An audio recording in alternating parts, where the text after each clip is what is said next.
The world is changing faster than anyone expected, and the biggest shift is happening quietly. Not in America, not in Europe, not in the places people usually look for power, but in a group of countries the Western world underestimated for decades. Today we're talking about BRICS and the real story nobody wants you to know. BRICS looks simple from the outside. Brazil, Russia, India, China, and South Africa. 5 nations cooperating on trade, development, and economics. But behind the official smiling photos, behind polished diplomatic speeches, behind economic conferences covered by friendly media, BRICS was quietly becoming something much bigger, something far beyond what the world originally imagined. A counter-system, a parallel world order, a coordinated challenge to Western dominance that has existed for more than 70 years. To understand why BRICS matters today, we need to understand the global structure it is trying to replace. After World War II, the United States became the center of the economic universe. The US dollar became the world's reserve currency. The IMF and World Bank were built under Western leadership.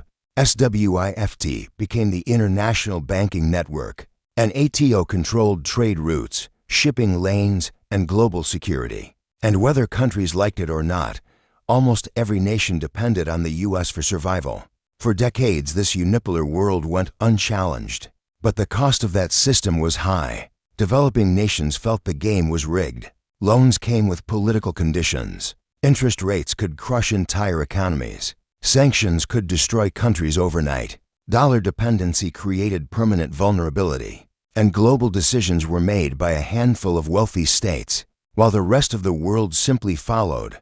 Slowly, frustration grew, quietly at first, then louder, and that frustration gave birth to BRICS. In the beginning, Western analysts laughed. 5 developing nations challenging a global superstructure? Impossible, they said. But they missed the bigger picture. BRICS countries were not just developing nations, they were giants. Massive populations, massive resources, massive energy reserves, massive manufacturing power, rising militaries, rising influence, rising confidence. And then something changed everything. Western sanctions on Russia in 2014. Overnight, Russia was cut from SWIFT. Its banks were frozen. Its currency collapsed. Its global trade was disrupted. To BRICS nations, this wasn't just punishment for Russia. It was a warning. If one political decision in Washington can shut down an entire economy, then no country is truly safe. This moment triggered a silent revolution inside BRICS. They began building alternatives, not loudly, not publicly, but quietly and steadily. New payment systems, new banks, new financial networks, new trade routes, new currency agreements, new alliances outside the dollar. China and Russia expanded trade in yuan and rubles. India and Russia started using rupees. Brazil and China shifted to yuan. Middle Eastern nations joined the conversation. And slowly, the grip of the dollar started to weaken. But the real earthquake came with BRICS expansion. Saudi Arabia, UAE, Iran, Egypt, Ethiopia, and Argentina were invited to join. Even though Argentina later stepped back, the message was clear. BRICS was evolving into a global megablock. Suddenly, BRICS wasn't just a group. It was a force. The world's biggest oil producers, the world's biggest gas reserves, the world's largest population centers, the world's strongest manufacturing base, the fastest growing economies, energy, food, metals, minerals, everything a global system needs. This shifted the global balance of power permanently.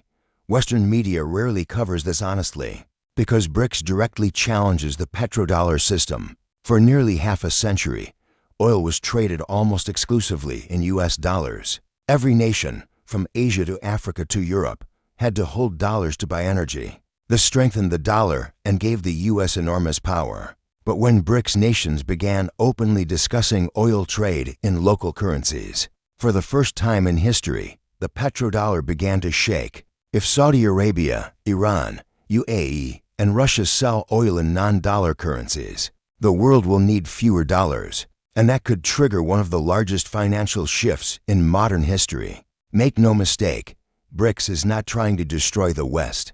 It is trying to free itself from dependence. It is not building a copy of the Western system. It is building something new.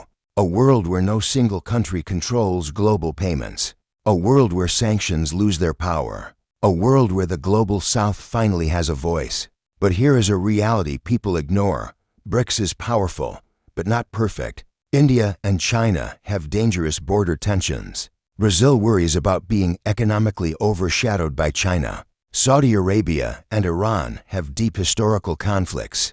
Russia is isolated by war. South Africa faces internal struggles. Egypt battles instability. The alliance is strong, but fragile. If unity weakens, BRICS becomes slow.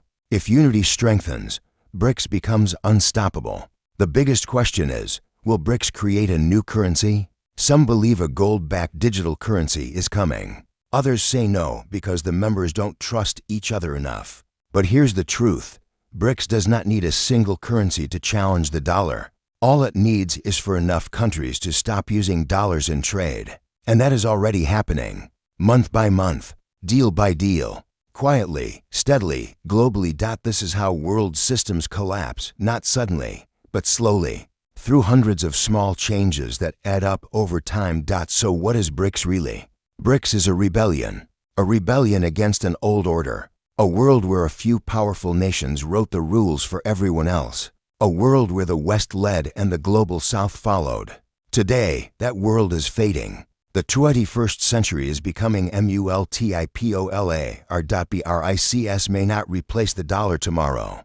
It may not always agree internally. It may move slowly and cautiously, but it represents something the world has not seen in decades. A real alternative, a serious competitor to Western power, a platform for countries that were ignored, a challenge to a system many believe is outdated. We are witnessing the birth of a new world order. In real time, whether people accept it or not, the shift has already begun. The question is not if BRICS will change the world. The question is how much and how fast. And the biggest question of all, who will shape the future? One superpower or many? The world is watching. The West is nervous. BRICS is rising. And this is only the beginning.